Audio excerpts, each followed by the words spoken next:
right, we are back with our last pre-national card show video. Flying out to the national tomorrow, and you're driving out, but want to make a video quickly on about 19 or 20 different tips in general to approach the show. Again, we have like over 10 years of experience between both of us, which is nothing compared to some of these longtime dealers that have been there for every show, but at least it's a lot compared to a lot of other people on YouTube that are going to their second or third show. It is pretty crazy that some people we're going to see there have been going longer than we've been alive, Combined. which is pretty wild. But hopefully we have enough experience to give some reasonable tips on what you should be doing there. Now we're going to throw the number one tip off that everyone always says, wear the comfy shoes. So if you are walking around quite a bit, and I don't even think it's that much of walking, but I guess in comparison for normal card shows, it is, make sure you wear somewhat comfortable shoes. My preference is wearing running shoes because they have a little bit of extra pep in your step. If you wear those, and they're meant to last a while. I mean, people who wear running shoes, you can run a marathon in decent pairs. So if you're walking 3 or 4 miles in a day at a national, that's easy work. I'm gonna rephrase that for people that don't run 100-mile races. It is a lot of walking. If you're gonna be there multiple days, it's a lot of walking. I don't remember what my steps were last year, but they were a lot. If you're going there Wednesday, Thursday, Friday, like you are going to be walking a lot, and you should be. I mean, it's big, and if you are really getting the most out of it, you're going to be traveling around doing a bunch of stuff. There's very few things I'd recommend more than wear comfy shoes and be prepared for walking quite a bit. And if you are one of the crazy people that are still going to work out or run while at the national, which I'm going to do both every day that I'm there, except for maybe Saturday when I fly back out, make sure to bring an extra pair of shoes and also obviously bring extra pairs of clothes. The shoe side of things, you don't want to be walking around with sweaty shoes all day long. It's kind of gross. Yeah. No, I would not recommend flip-flops. I'm not even bringing. I wear Vans everywhere. I'm not wearing my Vans. It's just too much walking for something like that. All right. Speaking of walking, it's okay to walk away, which is our second tip. Look, you might feel the pressure at the show that you have to make a deal. You might see a card that's been on your want list. Chances are, unless you're going after like vintage non-sports or you go after oddball items, that card's going to be in the room a few other spots in that same grade or something similar. So while dealers do their best job to try to sell you to buy a card, which makes sense in their perspective, right? They're there to make deals. If you feel pressured, it's okay to walk away. That card might sell again, but guess what? If it's a vintage card, you're going to find it again on eBay, another dealer, another show, unless it's something that's very low pop. And we'll talk about that a little bit later. It's okay to walk away. Yeah, and I'm actually glad you brought this up because I've seen some YouTubers cover this as well, where when you go to shows, you feel incentivized to buy stuff, which is hard to combat. I go to a lot of shows and even I feel it and I think about not doing it. So it is hard to do that, but you should really be comfortable with the idea that, if you went to the show and you really didn't buy anything, that day or the whole show, like there's absolutely nothing wrong with that. Clearly there wasn't stuff there for you, or the stuff that was there was too expensive and you think you can get somewhere else. Like you should not be buying stuff at this show and walking away from that purchase and already feeling bad about it. Like that should just not happen because there's a lot of stuff at the show. There's a lot of things. It's just one of those things where you have to think about not feeling like you have to buy things. It's hard to do, but it's something that, it's just worth thinking about, especially early in the show. We'll talk more about that in one of the other ones, but you should not feel like you have to walk away with everything that you see. If it's priced well and stuff like that, pull the trigger. Or if it's PC and you don't care about the value, pull the trigger. I don't care. But if you're thinking about those things, in regards to your purchases, it's totally fine to not have to buy stuff. And these next two tips are kind of similar, but it's budget allocation and kind of knowing where cards fall into specific tiers. Could talk about these differently, but I think they're best together. And it goes back to our first point, right? If there's a card that's like a pop 2 or pop 3 and like a true rare pop, not something that's like worthless that a few people have created, you might have to pull the trigger and buy that card when you see it as soon as you do at the national card show or at the first day at the show, or the first table you see, which I doubt would be the first table, but you have to think about cards in a tiers. Like, am I never going to see this card again? Is this a card that pops off every 6 to 12 months? Is it something that hasn't sold in 5 to 10 years? There's cards that I'm looking for that have only sold one time publicly, and that was 15 years ago. Now they're all pop 1 or pop 2. So it's statistically, like, I'm probably not going to find those at the National, but if I do see one of those cards at the National, when's my next chance? I mean, if it hasn't sold in 15 years, am I going to wait another 15 years for that card to possibly sell, or do I make the deal then? Yeah, the tiers is one. I could talk about the tiers for 30 minutes on themselves, just because with a show this long and this large, you really have to have an idea of what type of items you are buying immediately when you see them, items that, for the right price you would buy immediately, items that, as you make maybe you make your full lap and you come back around, you're interested in. You have to be able to do that, or you're going to run out of money too fast. You're just going to see too much stuff that you think you like, not knowing that you're going to see stuff down the road that you like more at the same show. You really should have a good idea of what are the items that I would pull the trigger on immediately, regardless of price. Maybe then price is a little bit more a factor. Items that you really want, but you see fairly common, so you can finish your lap and kind of go back to. That's probably the tiers is probably the tip that I would give the most, just because I've done this a lot. I've been to this is my 10th or so national. There's a lot of stuff, and you can run out of money very, very quick. And you should have an idea of, when you see stuff, is this something you need to buy instantly, or is this something that you can wait on a little bit, or maybe do some negotiation or stuff like that? You should just have a good idea. I could give you 100 examples of cards I've done with each of the category or each of the tiers, just because I've gotten used to doing it at this point. And I think that tier is also something you pick up with experience, whether going to card shows or just the National in itself. Because when you go to your first show, and I think this is for a lot of people, you think 50s through 70s is rare, or even like a card like the 52 Mantle is rare, which it's not a rare card. I should specify the tops. Bowman's also not rare. Yeah, I tell people when they've never been in the National, it's not like another show. It's the way that you think about maybe your local show, or even Chantilly or something like that. It's a completely different universe. You have to have this type of thing in mind, or you're just going to run out of money too fast, or you're going to buy stuff and then 3 tables later you're like, damn, I wish I hadn't bought that. Like, I really want this thing instead. It's a marathon with little iterations in between, where you find stuff that you can't pass on. I mean, there are things like you saw, I was putting out finder's fees for some of the stuff that's on the top of my list, because I just know those are items that, pop 1 or never sold or never seen. Those are a different category than 57 Cliff Hagan. Like, I'm going to see 150 of those at the show. I'm not going to be buying the first one that I see.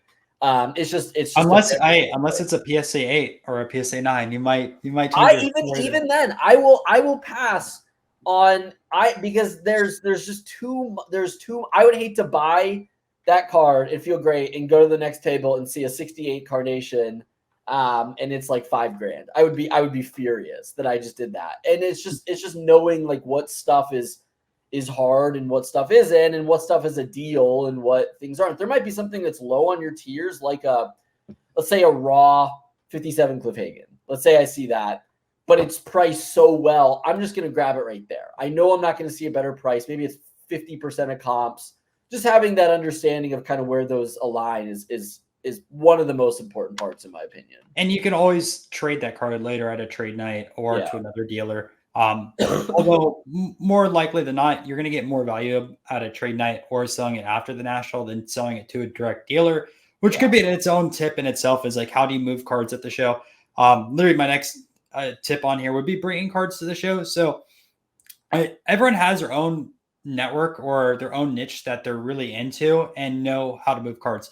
For example, like I brought a lot of vintage non-sports to the show. You're bringing a lot of vintage, whether like football, baseball, or basketball, because you have collectors that know you that would want to buy those type of cards. So bring cards to the show. You could always use cards as leverage in trades, or if you really need money, if you run out, you can sell them. And every card you bring to the national, you should just have that expectation that you're probably not going to bring that card back. You could. So if there's something that you really don't want to sell or trade, don't bring that to the show. Everything else should be kind of fair game. Yeah, I mean, I always recommend bringing some trade pieces or something like that. I told you I have a bunch of trade pieces, and if they don't sell to somebody, I'm going to drop them off at consignment. They're just things I'm moving on from. But for some dealers, you know, they might be a good trade piece. It might be something they're interested in. They're willing to give you a decent market rate for, and you know, if they're giving you 80% of the value, but you're getting that card from them at 80%. You know, there's some stuff you can do there and try to make it work. I usually recommend, especially if you're driving, like you might as well. You have a car, you can bring plenty of stuff. It makes it even easier. But I always bring stuff to the show. Yeah, planes are a little bit different, especially if you fly a Spirit and your bag gets to like that extra inch. They might charge you that $100. You might have to pull that move where that went viral a few years ago. The guy that smashed his skateboard, take that with the slab and just like smash those slabs and throw it out. We'll jump on it too. I last year brought a ton of stuff to grade, and I got up to the flight and they said, we're not checking bags. And I was like, this is staying on me. Like, I'm not taking this stuff off me. And they're like, it's gonna have to. I just stand there in line and take out all of my cards and put them into my personal bag because I was not letting those get. We can talk about airlines later, but I did not want to put that stuff in a bag in the back of the plane. I was not doing that. Yeah, so airlines and I put it away. Airlines can be a nightmare dealing with when you're bringing cards back and forth, or even trying to get home for work. One time I had to take a 3-hour Uber, but we'll jump onto that story another day.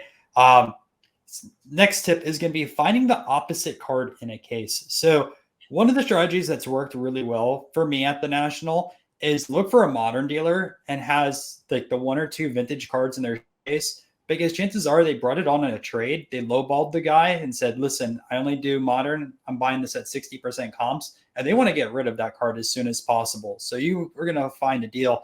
It's a great strategy. I think last year I picked up an N2 Indian.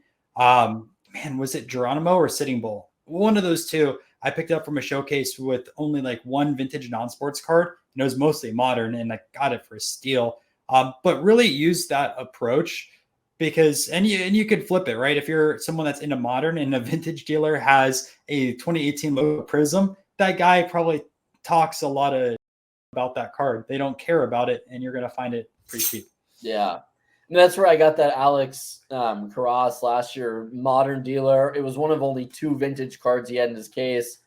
I paid about 70% of the last sale, which was super nice. He had no interest in the card, didn't know what to do with it, and I scooped it up at a great price.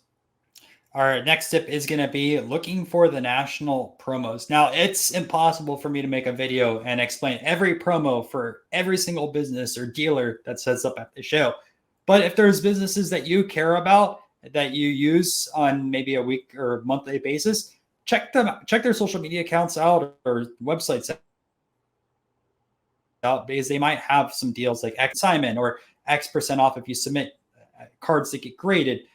They might have some athletes that come out or some sessions at their booth with people within the hobby. So do a little bit of research before jumping into the show and see what your favorite companies are doing. Yeah, I mean, one of the nice parts about the National is pretty much every company we know is at the show. I mean, they're setting up and they're doing business there, which makes it, very nice. And it's the only time I ever drop stuff off at PSA is at the National. So just knowing like what people have there and, what you can do is it's just a nice way to take care of some of that collection side of stuff pretty efficiently because you're already there. Another thing I recommend, and it's just not the National, but it's kind of treating this as a vacation. I mean, you're going to be taking most likely days off from work unless you're into cards full time. You have the show during the day. There's always trade nights at night. But if you want to see Cleveland and you're not going to be back in Cleveland in 5 or 10 years, do something in the city, enjoy it. Like if there's a good food spot that's maybe 20 or 30 minutes away, take an Uber or drive over to that spot. If you want to check out downtown Cleveland and watch a Guardians baseball game or go check out a concert, do it. Because again, it's your vacation. You could be overwhelmed by cards for days, but take a little bit of time and check out the city and have some fun with it. Yeah, I mean it's a trip. People should probably try to treat it as much. I know I don't treat it enough like a trip. When I go, you definitely do way more than I do. But it's a good opportunity, especially if you're not somebody that goes to Cleveland often or goes to Atlantic City often or something like that. Well, I wouldn't know about moving around Atlantic City, but Cleveland's a little different. You're anti Atlantic City, but it's a good opportunity if you want to do stuff in these places, to do it, because you are there for multiple days. Maybe you're there for the whole week. You can do a bunch of stuff.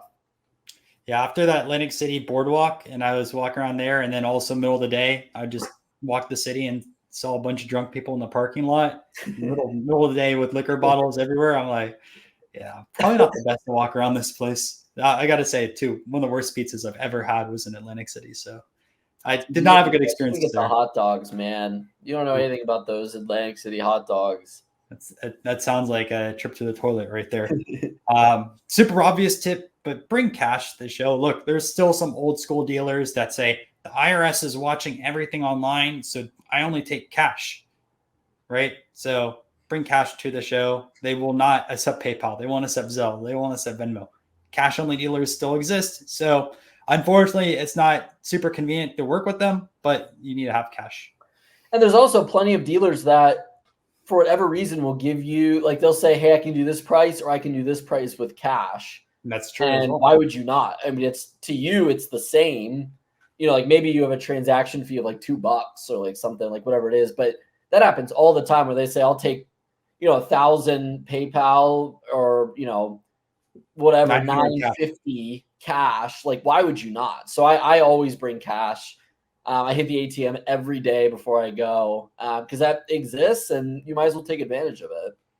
Yeah, and other thing to bring to the show too, besides cash, is supplies. So you don't know if you hunt through some bargain bins, if cards are still raw and they are literally in penny sleeves. So bring top loaders with you, maybe 25 or 50 at least at a minimum. Anything else that you want to bring, like if you want to bring a loop, if you're buying expensive raw cards, just to look them over, make sure there's no color added. If you want to have, a UV light to make sure that the card isn't fake. I mean, bring what you need to purchase cards as accurately as possible. Yeah, I mean it's hard too because you don't know what you're gonna buy and stuff like that. When I bought that Bread for Energy ad piece, I had to carry it around the entire day because it was huge. But you want to sort of prep for depending on what you buy. Like you're gonna buy a bunch of stuff, you should have a bag. If you want to have like one of those secured bags that has like a lock or something, you can do that as well. Like you should be prepped for, hey, I'm buying a bunch of stuff and it's worth a bunch of money and you should, want to protect it or hide it or do whatever you want to do. But you should prepare for that. All right. This next tip is going to be a bit controversial, but it's eating like a larger breakfast or early between like a breakfast and lunch, like a brunch. So that way you can spend more time on the floor. So normally I think the show ends to 8 o'clock, depending on the night. And realistically, if you want to grab lunch, you're going to have to head outside the venue. I don't know if this venue specifically has food inside it or not, but you have to head out, find a place to eat, grab the food, and then eventually come back. And you might lose 2 hours worth of time. So if you have the opportunity to eat a little bit earlier and eat a larger meal and skip lunch that day, you get an extra hour, 2 hours plus on the floor. And you can always just eat a bigger dinner that night. I mean, I'm sure there's a bunch of great restaurants in Cleveland nearby or within driving distance. I'd rather utilize the time that way because you only have so much time at the National each year. Yeah, you should bring water. You should be prepared for a full day of walking. I mean, you really should be prepped for like you are going to be doing this all day. I always tell myself I'm going to work when I'm at the National, and I never do because I'm not working before the show, and by the end of the show I'm either too hungry or too tired or whatever, you should just be prepared for a full day of activity. I mean, you really should be doing that. So I would definitely recommend kind of getting ready for that. And from the ultra runner in me, if you're going to spend all day walking or all day running, highly recommend that you get some electrolytes in you. So on the very low end of scale, you have like the Gatorades, but you can also get like liquid IV packets, which are way better. You can throw that into a water bottle. Chips do wonders, as do protein bars. There's obviously a lot of other snacks that ultra runners eat. As weird as it sounds, like gummy bears and things like that, or like treats like that, they do wonders when you're late into the race, or even like a soda really late in the day. You pick up your sugar and your energy levels. So those are some things that you could grab to help you out and go through, because you don't want to be at the very end of the day just super, super sluggish. You might make some bad deals. Yeah. All right. So, and speaking of bad deals, don't always trust the condition on the card. So there are some dealers out there that have done some shady stuff, what I've seen across shows.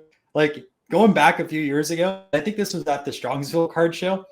There's a dealer that put a pricing sticker over a hole in a card. Now, I was going through a bargain bin and I just picked up the card thinking nothing was wrong with it, threw it in my stack.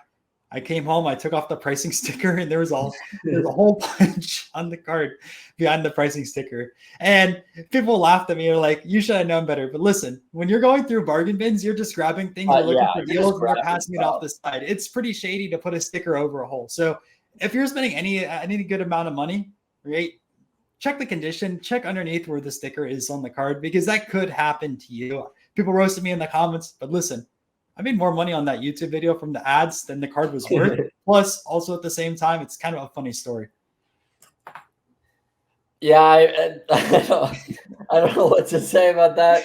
I mean, if you're bargain binning, man, check over your stuff, I guess. I've never gotten fooled. But I don't do a lot of bargain binning, so maybe I'll have to start checking it out. But I'm not surprised, man. Some of these dealers, does not surprise me at all. No, and the other thing that I'd be very careful about is screw down. So one of the tips my dad gave me before going to a bunch of card shows is like, if a dealer ever asks you to take a card out of a screw down, say no. Because the problem is if it was screwed too tight, the card will stick to the surface, and as soon as you release the pressure, essentially the card could get stuck to one of the sides and it's get destroyed. And from what happened in the late 80s and early 90s, some dealers would blame that on the person that opened up the card saying, oh, you destroyed my card, and make the person pay for it.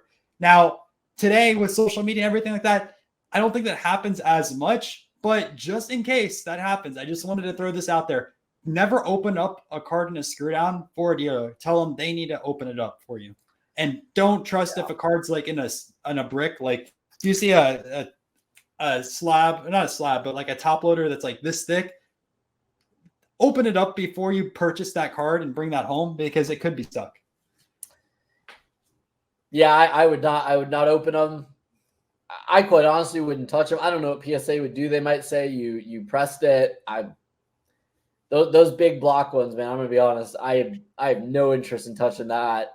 I don't. Some of those have been in them since 1993. I'm good on keep your brick. Have fun with that. You might get confiscated at the airport, to be honest with you. But next tip, and this is new this year, they have an interactive card show map. So I haven't utilized it yet, but I think I will once I jump on the floor, like try to make some notes, at least on my phone, like where specific dealers are. And everything I believe on the app is marked like this is the booth number. So pull up the notes on your phone. Okay, I want to go back to this booth and utilize the app, because this wasn't available to us in the past. And I'm really glad that the national team this year invested in kind of improving signage and things like that. Yeah, that's a great resource, and honestly could be a tip in its own. If you want to get something later, if you pass on something, maybe you want to keep doing your lap or whatever, writing down the booth number, taking notes of what it is, you pretty much have to do that. You're going to lose that card. You're going to forget where it was. You're going to make a wrong turn. I've done that a million times. Take some notes, write it down, make sure you kind of know where it is. And the map, like you said, is going to make that a whole lot easier instead of my notes app being just filled with cards that I want. My next tip, look, you have a lot of consigners there. You have grading companies there. Don't be afraid to drop off cards, right? If you buy a lot of 100 cards from a bargain bin, you could bring it home and you could list them all one at a time on eBay, or you could drop them off at a check out my cards where they do all the listings, everything. That obviously there's a price involved with like ComC of 50 cents on raw cards, and graded cards are a little bit more expensive. But think of the time associated with it. Think about all the extra luggage you're going to have to bring home. So if you do buy a bulk lot, think about ways that you could pass off those cards without having to bring them home, especially if you have to fly. Yeah, I mean, like I said, the stuff that I'm bringing to sell, I'm either going to sell to people there or it's going to consignment. I don't want to bring all that stuff home. It's nice that all those companies are there. They make that resource really easy. That's kind of interesting that if you wanted to buy stuff at the show and drop it off there as well, I've never done that, but that's actually not a bad idea, depending on the price you get or what you want to do with it or, something like that. Yeah. And number 16 on our list, and I skipped one, we'll go back to later. Be conversational, whether it's dealers, whether it's companies, people at trade night. You don't know what type of inventory people have or connections out there.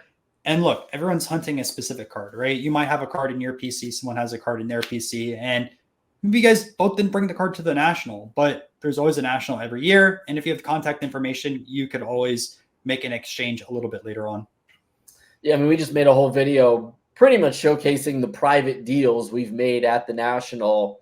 A lot of these connections were made At previous by shows. meeting people at these shows, talking to these people at these shows. This stuff didn't just come out of nowhere.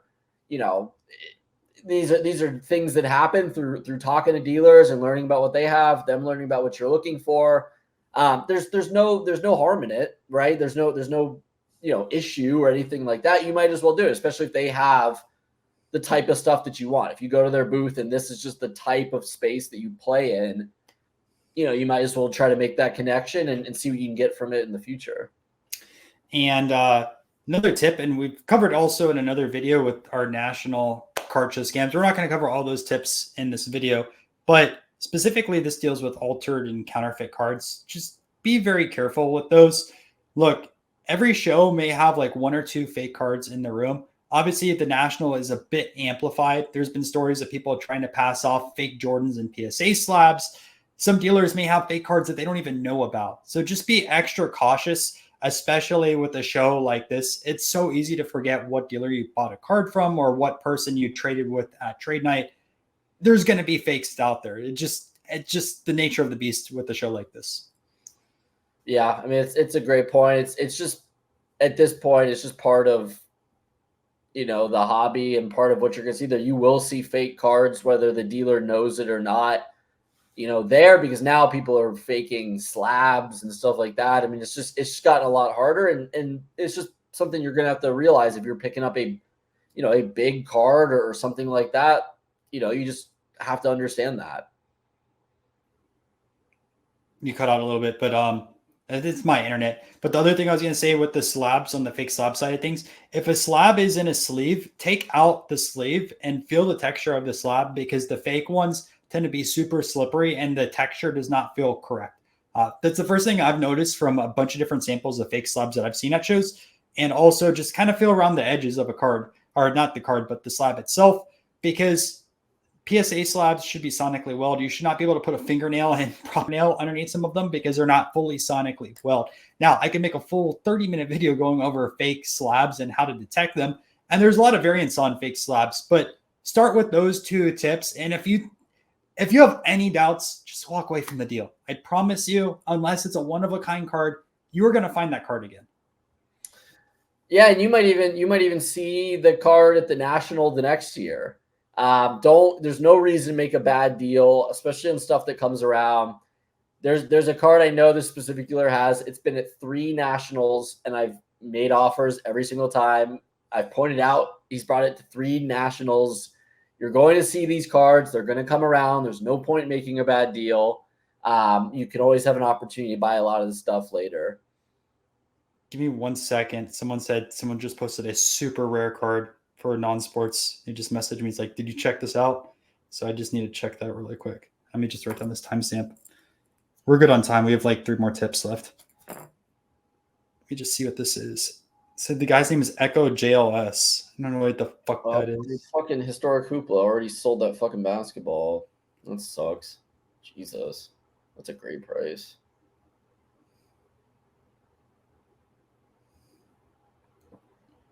I wonder if it was 1984.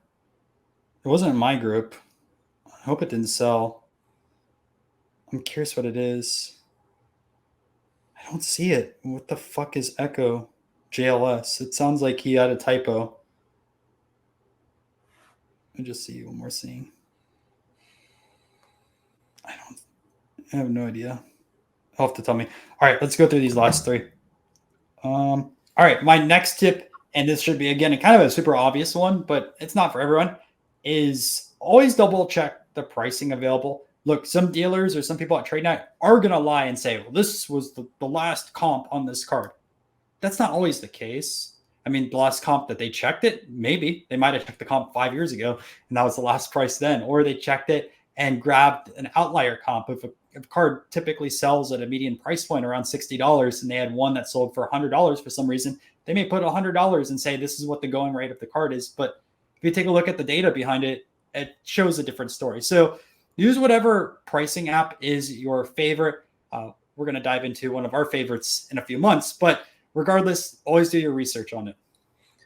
Yeah, there's going to be a lot of stuff that is priced very high. It's just, card shows, that's kind of the norm. I think the National, it's a little bit more, I think it's a little bit worse just because these people, the expenses costs are a little bit different. So I would get used to that, and you'll see a bunch of that. And that just kind of goes into understanding with your tiers, like what are you willing to really pay for this item? And is it something you can get later, etc.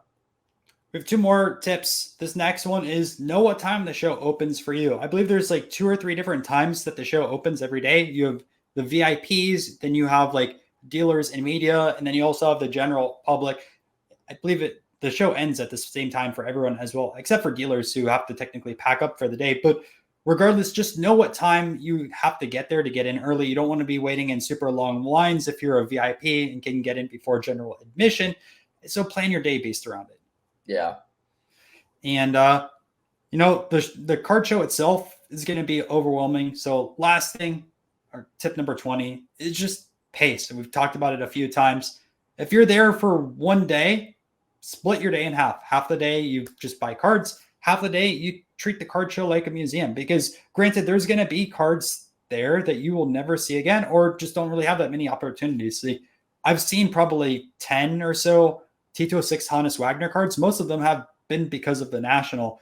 I've been able to see the SGC 95 1952 mantle, the PSA 10 52 mantle. And I know I talk a lot of smack about the 52 mantle, but still, those are some of the highlights of this hobby. Some of the most expensive cards out there. You're not going to find that at a local show. No offense to your local show, but no one's going to set up with a $10, $15 million card there. You're going to see that type of stuff at the National. So spend some time, walk around the auction houses, because they bring out some stunning items. Yeah, pace. I mean, that goes a little bit like the tier stuff. This is a long show. It's a big show, but it is a long show. And so you really should feel comfortable with pacing yourself and what you buy and relative to where your budget is and what type of stuff do you want to get. It's not easy to do. You're going to see a lot of cards and you're going to want a lot of stuff, but really pacing yourself through this is the only way to make it through and not, burn through all your money on the first day. And now you're just kind of, you don't know what to do, or you're just kind of wandering around. You just kind of want to feel like you can make that a little bit easier. So that was 20 tips between us. If you guys have other tips that we forgot about, please post it down below in the comments. I know on the scams video, someone said repacks are scams. I don't disagree with that sentiment, but let people enjoy what they want at the show. If they want to waste money on repacks or waste money on brand new boxes, that's their prerogative. Yeah. Hey, people can spend their money on whatever they want. It doesn't matter to me. If that's what they like to do, they like to buy repacks, then fine with me. More vintage signed basketball for me, I guess. Yeah, and I'll be hunting my vintage non-sports, which is essentially gonna be non-existent at the show, minus like 3 or 4 dealers. man, I hope that Modern Dealer has like a early old judge of a historical figure and just says, I have no idea what this is. Could you imagine? That would be the story of the century. Yeah, But if you guys see us at the National, make sure to say hi. We're going to make a lot more videos. If you've been following the channel now, we're uploading over 15 videos a month, almost every other day, which has been a crazy upload schedule. But we also have a project we're working on. We're not going to spill it at the National. It'll be a little bit later this year. But you guys will be pleasantly surprised when that gets released. And it's been a grind, but we're getting closer. Yeah, you said it just how I was gonna say it, but yeah, it's coming. It should be a good show. We'll see a lot of people we know. We'll have some fun with it. All right, we'll see you there. Good luck at the show.